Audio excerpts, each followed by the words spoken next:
אנחנו כולנו חושבים שבייננס גדולה, טובה ויודעת מה היא עושה, היא לא חפה מטעויות, והטעויות שלה יכולות להיות יקרות מאוד. אחד הדברים הכי קשים שיצא לי לראות, זה באמת לקוחות שלנו שחוו ליקווידציות ברמות של 2/3, ואפילו מעבר לזה בתיקים שלהם.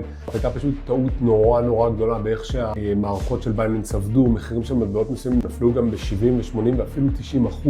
זכור לי ממש ספציפית תיק אחד שהיה לונג על איתריום עם ביטחונות שהיו בכלל בביטקוין. ביטחונות בביטקוין צנחו צניחה חופשית בירידות של 20-30% משווי השוק של הביטקוין. השווי של האיתריום באיזשהו פלאש קראש גם כן נפל ב-40%.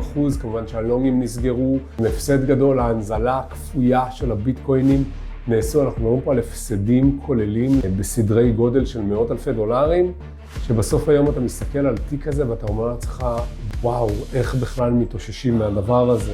הצלחנו כן להכניס לו את ההפסדים האלו, היה לו מזל במקומות אחרים, כן הצלחנו בסוף באיזשהו דיווח מקדמי מאוד מהיר שעשינו כבר לשריין החזר מס, ושחלק מהכסף הוא יוכל לקבל חזרה מרשות המס הישראלית ולהחזיר אותו להשקעה בקריפטו.